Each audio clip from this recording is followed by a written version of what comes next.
everybody. Happy Monday. It is with great pleasure that I introduce Dr. Daniel Benishek, who is a professor in our Department of Anthropology here at UNLV, as well as its chair. Now, he's asked me not to give an overly formal and overwrought introduction, but as you know, I cannot help myself. And out of fairness, every speaker has received the same treatment. So I'm going to forge ahead here. So Dr. Benishek is also an adjunct professor at the School of Medicine here at UNLV and is co-director of the Nutrition and Reproduction Laboratory.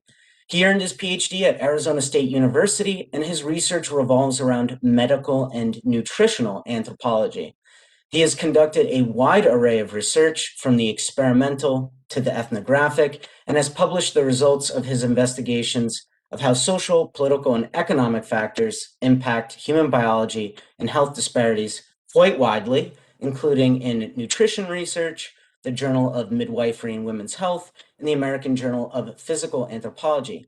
He also has a recent manuscript in progress with Sharon Young and Cambridge University Press on the topic that I think he'll speak about today shortly. So without further ado, please join me in welcoming Dr. Benishek. Alan, thank you so much for that very gracious introduction.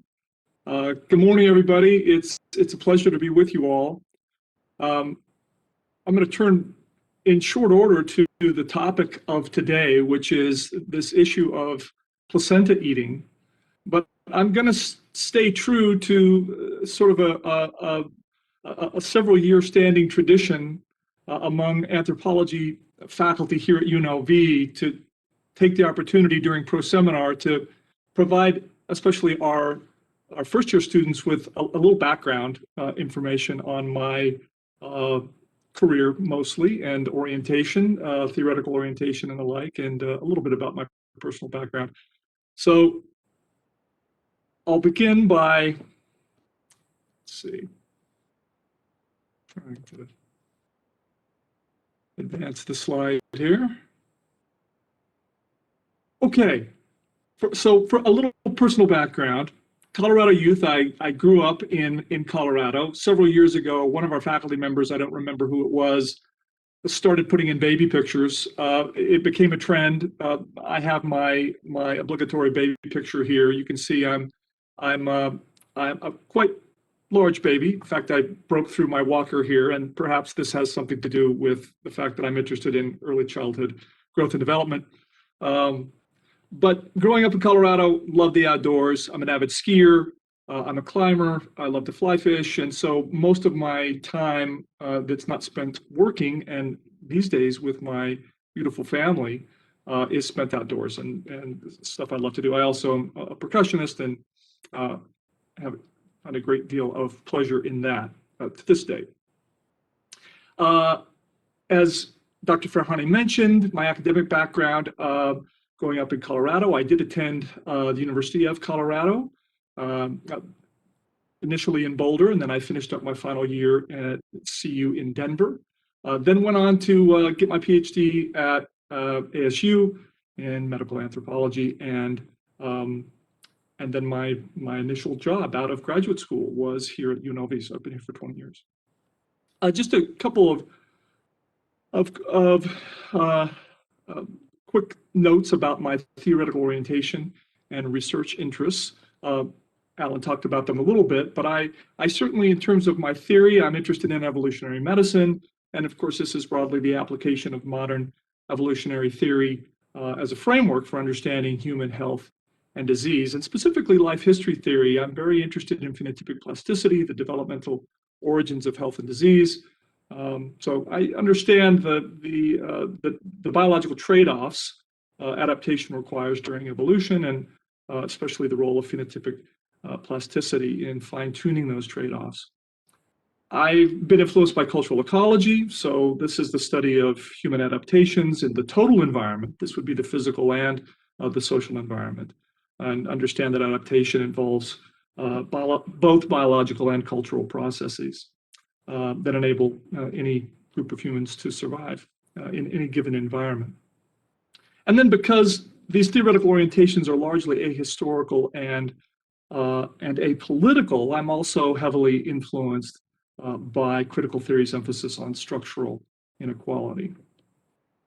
So my specific research interests, as Dr. Farahani alluded to, I'm interested primarily in one way or another with prenatal maternal nutrition. Developmental programming, obesity-related disease, especially type 2 diabetes. I've done a lot of work in this area, both with basic research, experimental animal research, as well as ethnographic and clinical studies. In the last 10 years or so, I've also become very interested in alternative and complementary health beliefs and practices, and specifically postpartum maternal nutrition with respect to human placentophagy, the topic of my talk today. And lots of very interesting puzzles associated with human placentophagy. I think that's why I continue to be so interested in it and have an active research agenda with respect to this. So more on that in a moment. And then finally, the translational health component of my work. I'm very interested in applying some of the basic research to human health issues. So a very quick overview of what we'll be talking about today, and I hope to be wrapping up with enough time for questions and for people feeling free to hypothesize with me about some of the more puzzling facets of human placentophagy. Speculation is part of the fun of especially presentations like this. We can just have fun with it and talk about various possibilities, especially for a topic like placentophagy where so little is known currently. So I'm going to begin this brief presentation today with an evolutionary overview of the history of the placenta. We'll talk a little bit about what exactly placentophagy is, how it's defined. I'll offer a few evolutionary hypotheses that have been floated about, and we'll talk about some of the public health implications then for understanding placentophagy, human placentophagy in an evolutionary context. Okay.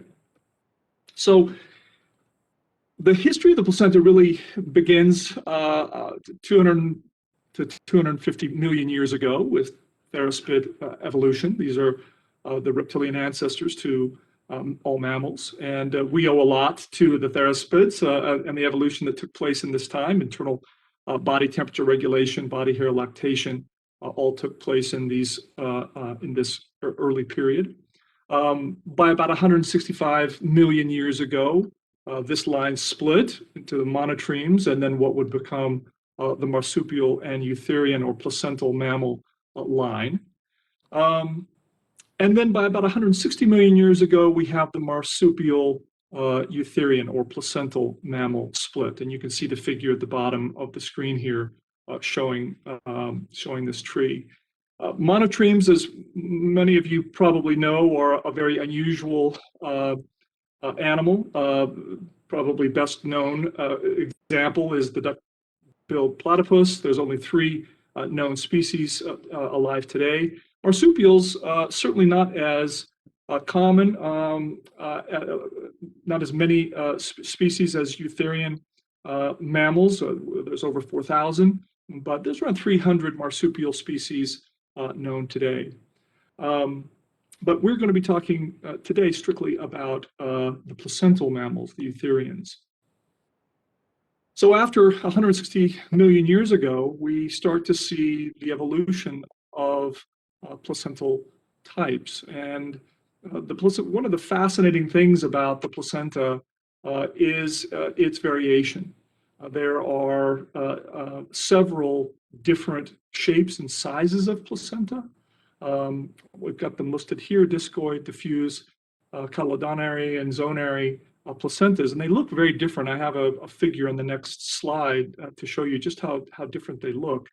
But they not only look different, they're different in terms of their, and this is a very important point, the uterine invasiveness of the organ, how deeply it penetrates into the maternal blood supply. And there's three main types: hemocorial. This includes apes and humans as well, of course, mice, rats, and guinea pigs. Then there's one that penetrates far less deeply into the maternal blood supply, the epitheliocorial. And this is represented in the placenta of cattle and sheep, goats, and most monkeys, interestingly. And then an intermediate category, the endotheliocorial. And dogs and cats are examples of this type of placenta. So there's, again, quite a bit of variation in the structure and the look of these placenta. And again, you can see the figure at the bottom of the page here. Discoid is the type of placenta, again, that humans have in terms of that shape. And this is really fascinating, I think, given this variation. If you talk to most comparative biologists, they'll tell you with mammals, typically organs look and function very similarly across taxa. Kidneys look like and function like kidneys, hearts look and function like hearts across taxa, lungs look and function like lungs. Not so with the placenta. Placentas really look different, and in many ways structurally are quite different, again, thinking about the invasiveness of the organ. Just again, part of more of the puzzle of this fascinating organ. But despite this variation, there are some things that the placenta does for all mammals, despite the type. So food and oxygen from the mother to the developing offspring, excrete waste products back from the mother for disposal, manufacture products vital to sustain pregnancy, especially hormones, and then filters harmful substances in mother circulation too. I have an asterisk here because this isn't always true. Many harmful substances are very effectively filtered by the placenta, but some aren't. Mercury is an example of that. So we have a caveat with respect to that. So given that very, very brief overview of the evolution of the placenta and its basic form and function, what is placentophagy? Placentophagy is the mother's ingestion of placental tissue and/or amniotic fluid and placental membranes during birth and immediately after. It is a ubiquitous mammalian biobehavioral trait. It is known in thousands of mammalian species, and these include rodents, lagomorphs, ungulates, carnivores, and non-human primates. All the great apes engage in placentophagy. So it is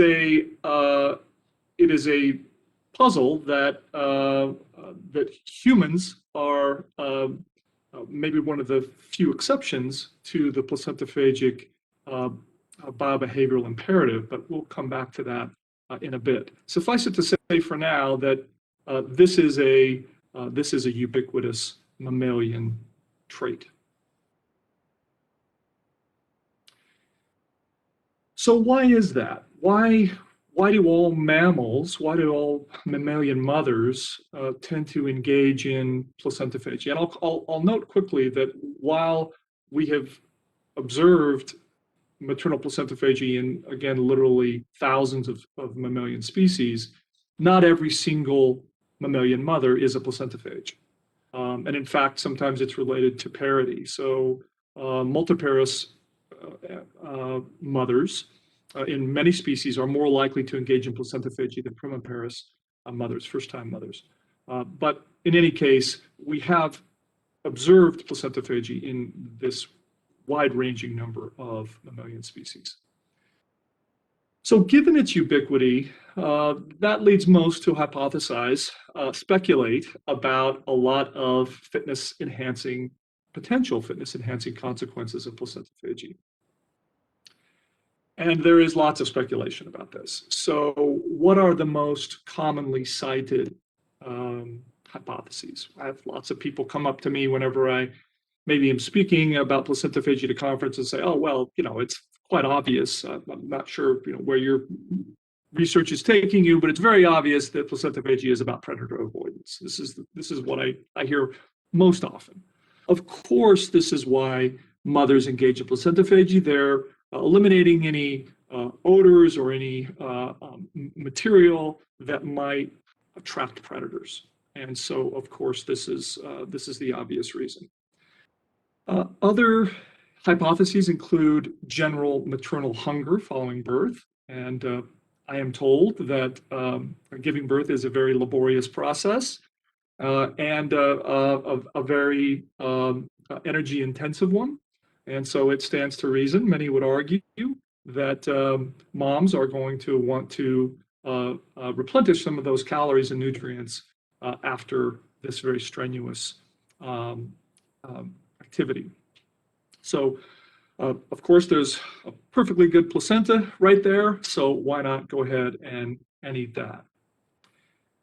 Another hypothesis regarding the benefits of placentophagy, the generalized ones, is a temporary shift to carnivory. This is the idea that since many non-carnivorous animals consume the placenta, herbivores, the question is asked, well, why would a non-carnivorous animal then eat an animal food?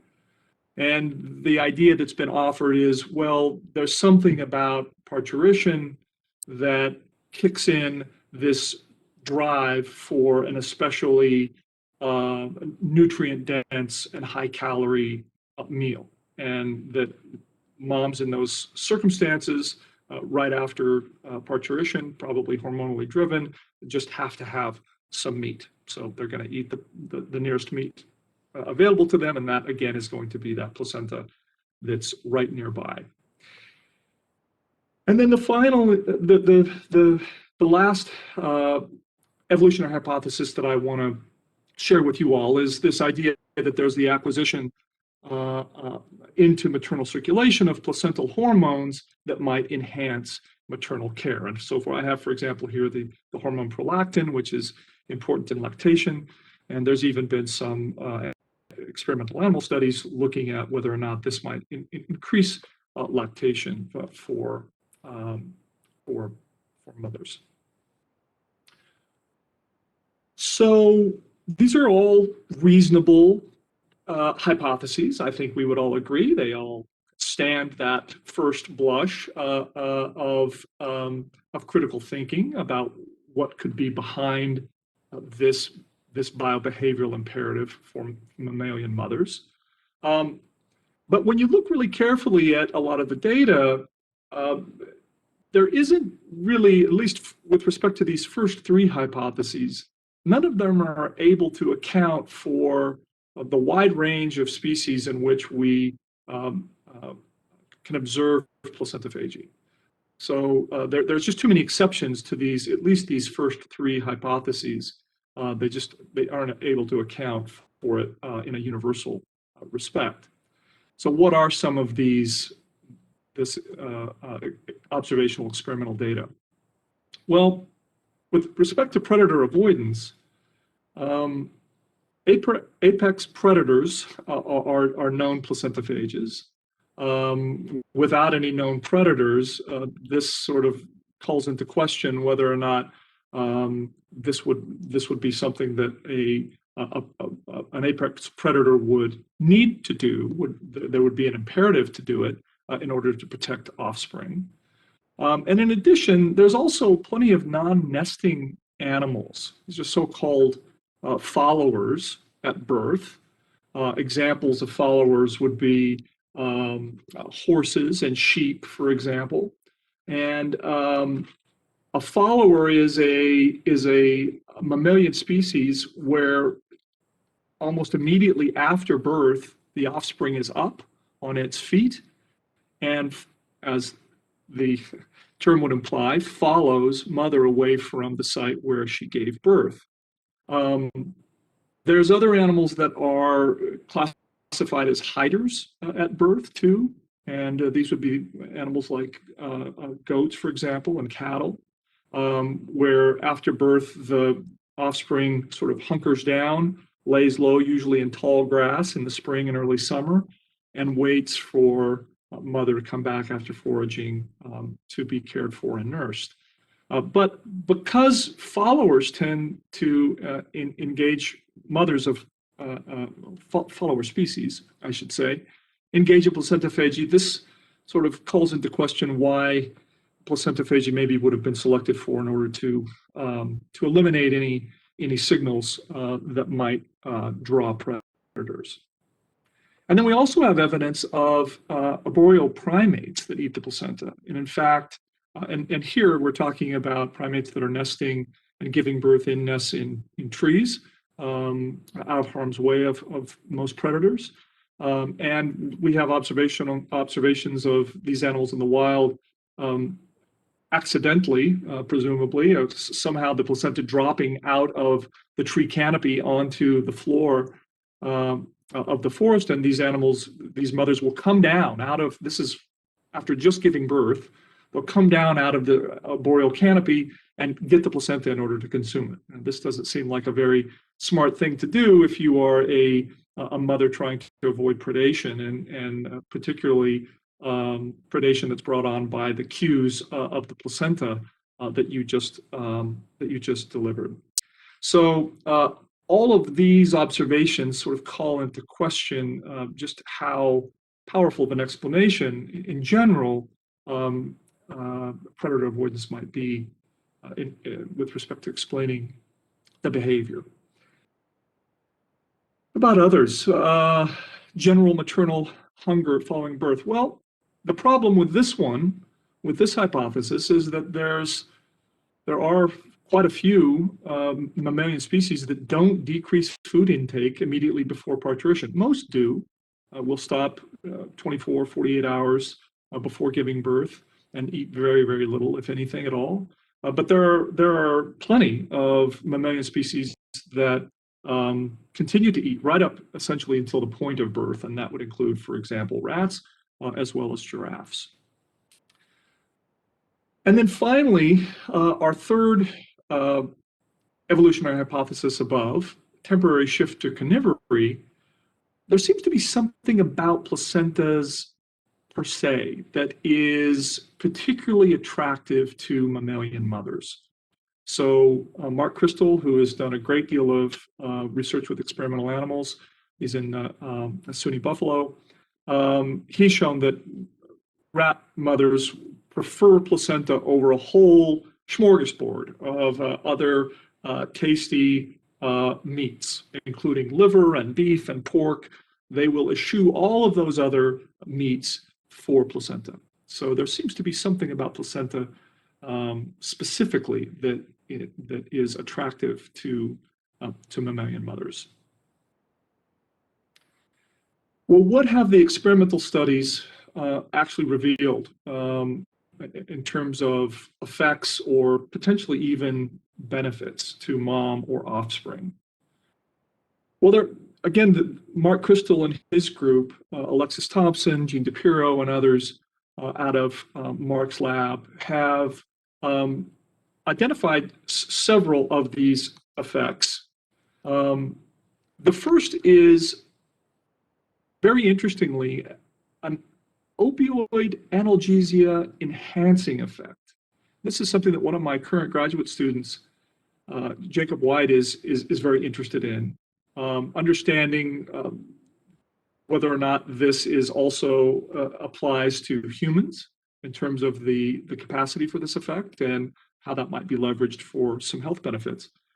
But what we do know is that this analgesia enhancing effect is due to some sort of biological factor in placenta and amniotic fluid. Crystal and his team haven't been able to identify what this molecule is, but they've called it placental opioid enhancing factor, POEF. And it's highly conserved. We actually find evidence of it in a wide range of placenta and amniotic fluid, including bovine, cow placenta and amniotic fluid, dolphin, human, all of these tissues have been fed to rats, and then they've been subjected to the same pain tests. And PUF seems to be present in all of these tissues and amniotic fluid as well. So we don't know exactly what PUEF is molecularly, but we know it exists. We know it's highly conserved in placenta and amniotic fluid. So there's the pain relief effect.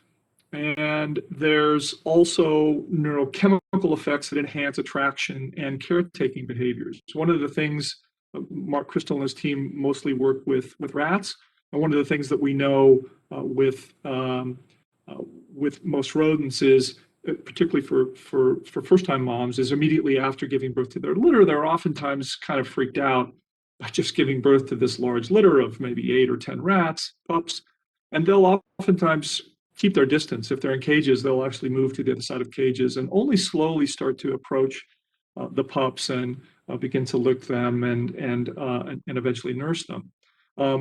What Crystal's team has shown is that these behaviors, these approaching behaviors, are sped up in rat moms that consume the placenta first. And then other caretaking behaviors too seem to be enhanced. Now, disentangling the effect of the pain relief from maybe other neurochemical signals that lead to caretaking behaviors, that's difficult to do because, as many have pointed out, it's possible that these enhanced caretaking behaviors are due to the fact that these mothers just aren't in as much pain. So that's possible. These things haven't been precisely worked out, but there seems to be some issues here associated with the attraction and caretaking behaviors too, and I'll share some reasons for that here in a little bit. And then finally, they've identified, or other teams have identified, potential effects on lactogenic hormones. So, for example, we know there's prolactin in placenta. We know prolactin is important, and oxytocin and other hormones for lactation. And there's some very limited animal data to suggest that it might actually enhance lactation. So this is what we know. This is actually scientific studies that have demonstrated these effects, at least, and I think in other cases benefits. And interestingly enough, research over the last 10 or 15 years has shown that these effects aren't limited just to moms, just to mothers, mammalian mothers. And in fact, we know that in some relatively rare cases, mothers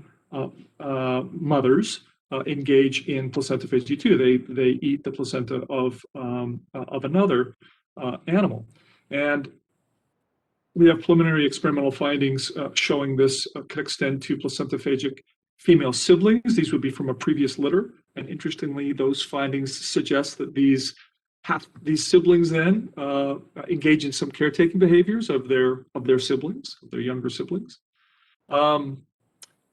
We know that placenta ingestion decreases anxiety behavior in biparental California mice, fathers, which is interesting. They're because they're biparental, they engage in the care of the offspring.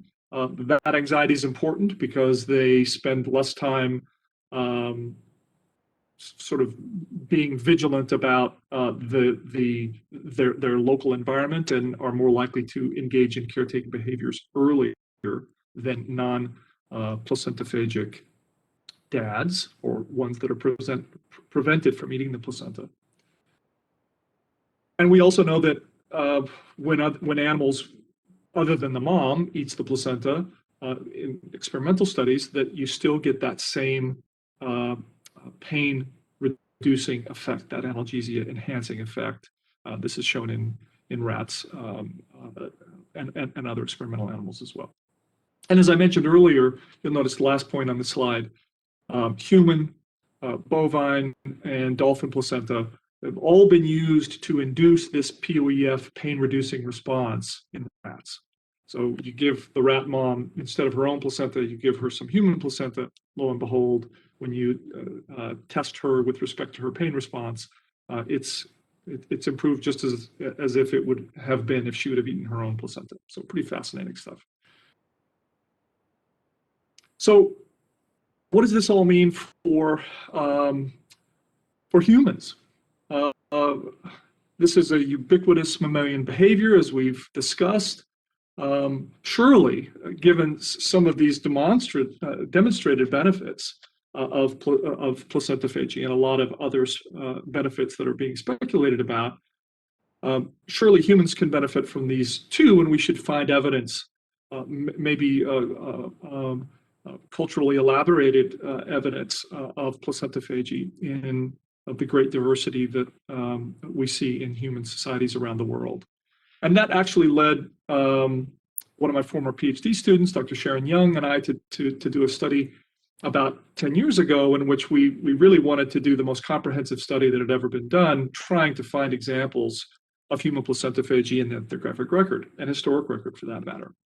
And we used eHRAF. We looked at about 180 societies from around the world. And lo and behold, we didn't find one example of human maternal placentophagy in the ethnographic record. There are some equivocal cases, but it's not maternal placentophagy. In other words, it's not the mother eating the placenta after giving birth herself. And there's some connection with traditional Chinese medicine, perhaps, but that's not quite the same thing. That use of dried human placenta as a remedy is not in the same context as human maternal placentophagy as we would see in other mammals. So no evidence for it in these 179 societies. We don't find any evidence of it historically, so outside of the ethnographic record. I will say one of our more interesting findings, I think, from that study was out of those 179 societies, we did identify over 100 of these societies that did have very specific ideas about what you should do with a placenta. Now, none of them was to eat it, but 100 of these societies said you should do something specifically with it. And so it should be properly treated or discarded, even though it's not eaten after delivery. And the most common of these, there was a wide range of them, but the most common of these was burial, and then some sort of other intentional placement on a particular structure or place, and then incineration as well. But no consumption. So we seem to be one of the very, very rare exceptions to the maternal placentophagy rule. And that really got me. I was sure when we did that study, I think Sharon was too, that we were going to find some evidence of maternal placentophagy in a society somewhere, and nothing. And that really kind of, particularly as an evolutionary anthropologist, that's a bit of a yellow tending red flag. Why would this presumably adaptive biobehavior, or at least neutral, why would it be completely eliminated from the human behavioral repertoire? Me thinking about purifying selection, and Sharon as well, and also a colleague, Dr. Leinard, collaborated with us, and thinking about what it is about humans that might lead to purifying selection. So purifying selection, as most of you probably know, is the selective removal of heritable traits that can be deleterious. And the question is, does the complete lack or complete absence of human maternal placentophagy as a recorded cultural practice indicate some sort of species-specific, some sort of Homo sapiens-specific danger? What unique human or hominin factor would make otherwise ubiquitous mammalian behavior so bad for people? And so we thought about that a lot. And there's several alternatives, several possibilities. Again, this is speculative. But Dr. Young, Sharon Young, came up with the idea of the risk associated with fire. We are, after all, the only mammalian species that has the controlled use of fire. And This is something that is unique to our species, perhaps our genus, depending on when you see the controlled use of fire popping up in human prehistory. If you're a Wrangham follower, you like a number closer to 2 million years. Otherwise, you're probably thinking somewhere around 250,000 years ago.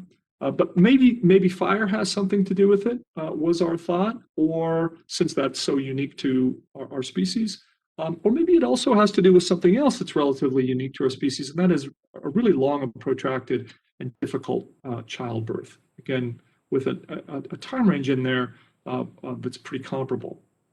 So let's turn to the first of these possibilities, the first of these two, placental toxicity with the controlled use of fire first. So we know that there are lots of toxic heavy metals in fire, smoke, and ash.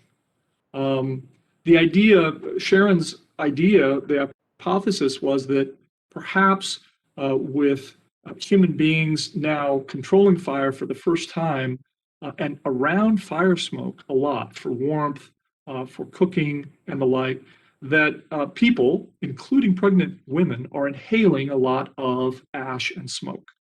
And we know that there are dozens and dozens of chemicals in fire, ash, and smoke. And we know that these can't find their way into circulation and into the placenta where they could be potentially filtered out. The toxin that is in some biomass smoke, wood smoke, that we focused in on was cadmium.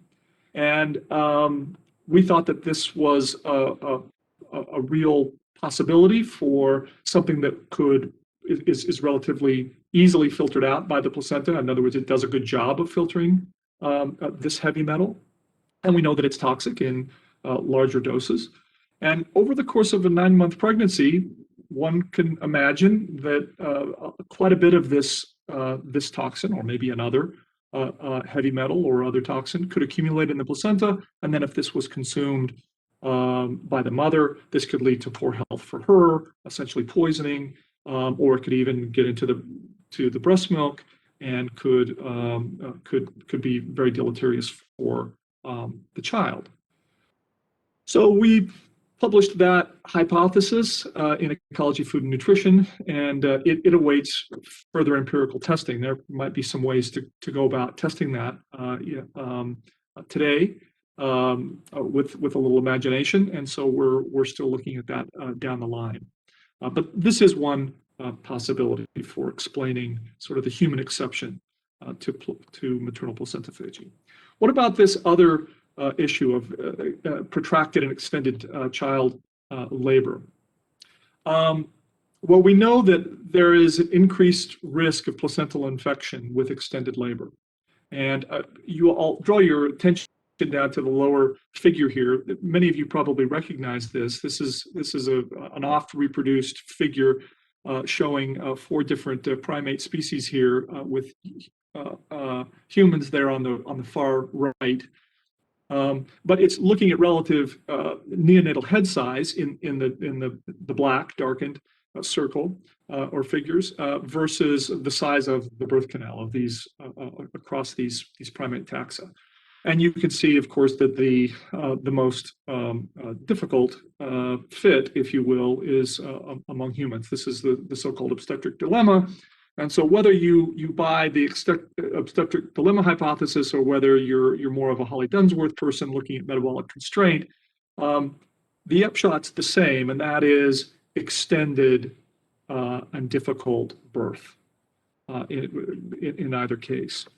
And so one possibility then is, again, in explaining the human exception, is this risk of infection, because we know that once the placental the amniotic membrane ruptures at birth, the higher the risk. A longer period after that, the higher the risk of infection. So neonatal infection increases with this protracted and difficult and obstructed labor. And you can get some really, really nasty bugs associated with these infections, Group B strep, for example, or E. coli. And of course, then if you consume the placenta, that is rife with these bacteria, then of course it can be really deleterious to your health and obviously to your child's health as well. So this is another possibility, and it could also then, of course, even if it didn't kill the mother, she got very sick from a group B strep infection from eating the placenta, it could still even get to the child via breast milk or just handling the child as well. This is also a possibility. So that's maybe another reason why we see purifying selection in our human past with respect to maternal placentophagy. Another kind of interesting idea is, although maybe kind of far-fetched, what about allomaternal care? We know that placental hormones are rich in some hormones like oxytocin and progesterone and prolactin. These are all implicated in human bonding and attachment. Maybe there is too much of a good thing, though. Maybe too much bonding and attachment would prevent human mothers or mothers in our human lineage from being willing to turn their neonate over to others, right, to help care for that child. And we know that humans are we're particularly accomplished at allomaternal care. We are a species that engages in a great deal of it, certainly more than any other primate, and it's been essential for our survival. So perhaps consuming the placenta would make a mother, because of those bonding hormones, less likely to be willing to give up her offspring for care in the local group. Again, kind of maybe a stretch, but fun and interesting to think about. So in the upshot here, could maternal placenta consumption avoidance be favored by selection because it would then facilitate more allomaternal care? So I want to conclude today just talking a little bit about maternal placentophagy and evolutionary hypotheses and their implications for maternal infant health and at present. These aren't just, in other words, these aren't just, as far as I'm concerned, academic questions, interesting evolutionary puzzles. These actually have important implications for maternal health. And I think that being able to answer the question of why human mothers stopped eating their placenta in our evolutionary past will help us inform the current alternative maternal health practice of consuming the placenta. And yes, this is a rare and controversial practice, but it is one that's presumably emerged in the 1970s and has been gaining steam ever since. Most women today consume their placentas in encapsulated form, as you see a photo of here at the bottom of the screen. But it is again a rare but growing practice. And in fact, we know that in the U.S. every year there's at least 20,000 home birth mothers that engage in placentophagy for a year. We know this from large data sets, midwifery data sets through the Midwives Alliance of North America. And that's not including, this would also be birth center births. This isn't including any hospital births. And we know that there are quite a few mothers that are requesting to take their placentas home with them from the hospital and then having them encapsulated or otherwise consuming them too. So there may be 50,000 or more mothers each and every year in the U.S. alone engaging in placentophagy. So this isn't an exceedingly rare practice. There are many thousands of women engaging in this practice every year, and there are certainly some health concerns, some safety concerns associated with it, and also a whole host of purported benefits that we can talk about in the question and answer session if you would like. So that's what's motivating these women to consume their placenta after birth. So by better understanding why our ancestors stopped consuming placenta sometime in our evolutionary past, presumably within the last 6 million years or so, since our closest primate relatives still engage in the practice, I think will help us better assess potential health risks and possible benefits moving forward.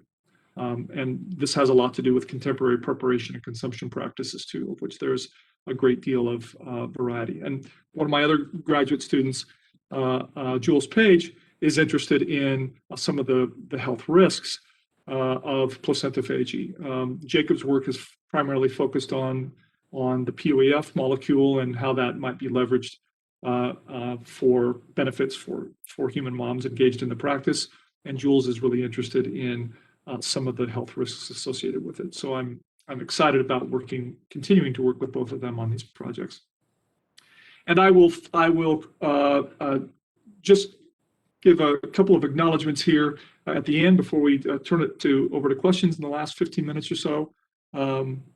I do want to acknowledge some of the private Mojave communities here in Southern Nevada, on whose ancestral lands we all live and work.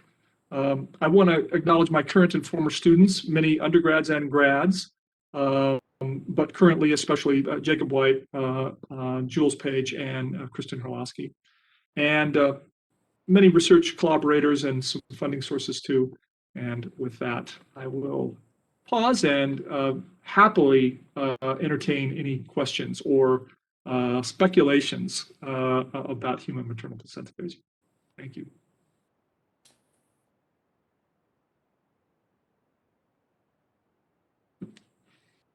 Fantastic. Thank you so much, Dan. So everyone, now that we have about 10 minutes for questions, please feel free to ask your question if you have one verbally, or otherwise, please ask your question in the chat and I'll read it out loud. Just as we have right now, a question from Manuel. Dan, do you think there could be a psychological explanation as to why early humans stopped eating placentas, e.g., an association of placenta eating with cannibalistic behavior, for instance? Yeah, Manny, that's a great question, and you know, I've had other people suggest that too, and it's even in the literature. There's actually a literature associated with sort of cultural approaches, symbolic approaches to placentophagy too. And that's oftentimes actually presented as a possibility that, we're repulsed by this notion of cannibalism. And so, maybe this kind of like auto cannibalism. And so for powerful symbolic cultural reasons, we issue it. I suppose it's certainly a possibility. The thing for me, Manny, that makes me question that a little bit is, well, first of all, if you do the same sort of EHRAF study that we did of 179 societies looking for evidence of placentophagy, what you find is dozens of societies that engage in cannibalism. Now, sometimes in very sort of symbolic, ritualistic ways, endocannibalism, where very, very small amounts of human flesh or even processed human flesh is eaten. But in other contexts, we see historic and ethnographic examples of cannibalism in other usually really highly specified contexts, in the context of warfare, for example. But we do see it. It's not like we only see one or two of them either. We see a fair number of these societies in history and in the ethnographic record, as rare as they are. And so, that makes me think that given that we can see cannibalism in some contexts under culturally appropriate circumstances, it seems to me to stand to reason that why wouldn't those same principles apply to placentophagy, particularly if it was beneficial? It'd be one thing if it wasn't necessarily providing any benefits, physiological benefits or otherwise. But if there really is some adaptive value to it for mammals in general and humans specifically, then you would think that some human society somewhere would sort of figure out a way to entrench the behavior in rituals that would accommodate maybe some concerns about cannibalism or some other symbolic or cultural concerns, but nevertheless provide the benefits. And again, we do see some consumption of human placenta, some reference to it in traditional Chinese medicine. Again, it's not in the context of a mom eating her placenta right after birth, and it's oftentimes consumed by as many men for various ailments as it is for women. But the point is that there is the consumption of human placenta. So a good question, but I'm not convinced anyway that that's the reason. But thanks for the question. So now you have a flurry of questions, and I'm going to start with yes, Dr. Amy Reed Sandoval, who asks, could a case be made for redefining, quote, placentophagy such that it refers both to eating placenta and to other, quote, placenta preservation practices, i.e., burying the placenta in one's house or outside of one's house? Perhaps both techniques bring similar, parentheses, i.e. psychological benefits. Thanks for the interesting presentation. Yeah, oh, right. Of course, Amy. Thanks for the great question. Yeah, I think, of course, even skeptics, doubters about any benefits that might be accrued by human placentophagic folks, because not just women consume it, some dads and others, have suggested that, well, at minimum, it's, there's a placebo effect. If women are consuming it because they're convinced that there's going to be some, health benefits to it, to their recovery, to the lactation, to whatever the case may be, their mood.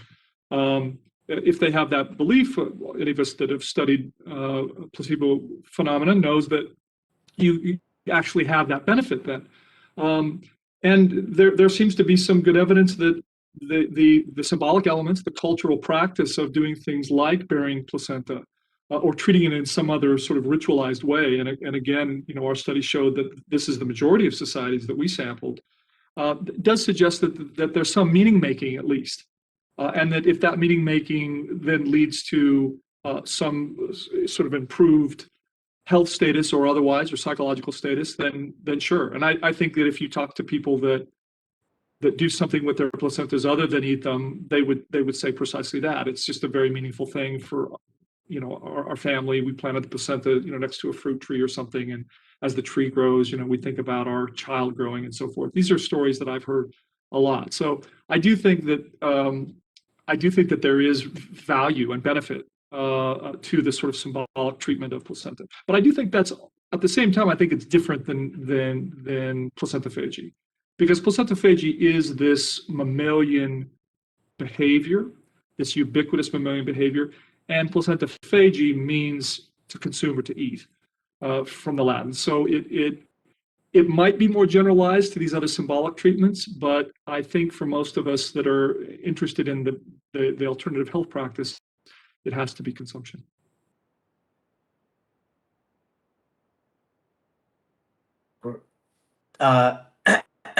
She says thanks. Thanks next, for the question, Amy. We have Dr. Peter Gray, who says, my vague sense is that some, but not all, great apes engage in placentophagy, and referring to individual animals rather than at the species level. Right. Is there any patterning among those apes that do eat their placentas versus don't consume placentas that might inform competing hypotheses for why humans gave up the practice? Yeah, Peter, that's a great question. And the difficulty is, I'm sure is particularly in the wild. It's difficult. It's difficult to observe these birth events. So we certainly have a lot more observational data than we did even 20 years ago. But they're very rare, and so I think probably the closest I could get to one of these observations that seem to be pretty well patterned and we see repeated examples of is that multiparous females are much more likely to engage in placentophagy. In other words, if you're after your fifth pregnancy, you're much more likely to eat the placenta than you were after your first one. And we see this sort of across primate taxa, not just the great apes. But you are exactly right. And I think I mentioned this, at least I hope I did in the presentation, while we find evidence of placentophagy pretty much in all primate species, it's not that every single mother engages in placentophagy.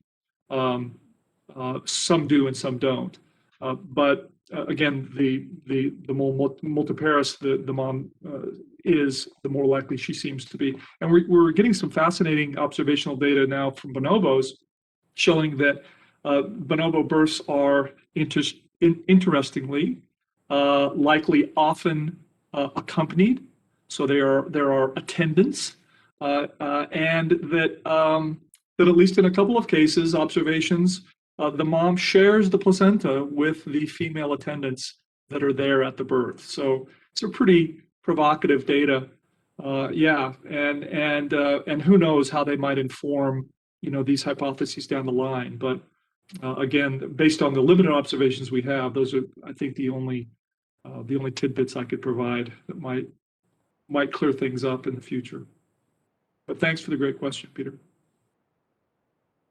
His response was generous bonobos. And now our last question here is from Dr. Leilani Lucas, who says, "Thank you, Dr. Beneshek. Such fascinating research. I have a strange question, but does consuming the placenta, parentheses, specifically the hormones, help with the, quote, afterbirth? Also, I find it so interesting that humans are the only ones that are assisted in birth. Do you think placentophagy is a solo act and the need for assistance lessens the need/call to consume?" Yeah, Leilani, thank you for the question. That's a couple of really good facets there. Well, first of all, again, very recent data suggesting that maybe humans aren't the only primates that engage in assisted birth. To what extent bonobo female attendants, quote unquote, are helping with the birth is absolutely unclear at this point. But it has led the primatologists that made these observations to speculate that perhaps we've been too hasty in assuming that humans are the only primate to engage in assisted birth. But I think that it's possible that has something to do with it. Mark Crystal once suggested that, well, maybe because he's Dr. POEF, pain reduction, that maybe it's important because of the difficult and protracted childbirth, maybe pain's important for human mothers. Maybe not having the pain relief associated with placentophagy, and you would get it during the birth process by consuming some of the amniotic fluid. Maybe that's important in order to garner more assistance and help, which I think is an interesting idea. In terms of your question about does it help with the afterbirth, if I understand your question correctly, yes, in fact, it may be one of the roles of POEF, this mysterious molecule that not only helps in pain relief, but also it helps with respect to the involution of the uterus and the expulsion of the placenta, and ultimately relief from some of the cramping and pain associated with involution. So yeah, that could be part of it too. I've always, we as humans, we have one of the most invasive placentas in terms of penetrating into the maternal blood supply. And we know that oxytocin, there's a lot of oxytocin in placentas, helps reduce hemorrhaging. This is one more reason why it's such a puzzle to me that placentophagy hasn't remained a common human biobehavioral trait, because this is one of the things that makes human childbirth so dangerous is maternal hemorrhage. And consuming amniotic fluid or placenta actually helps blunt that hemorrhage, particularly in severe cases. So yeah, good question. Again, this field is wide open. Lots of interesting questions and hypotheses, and just have to figure out ways of testing them.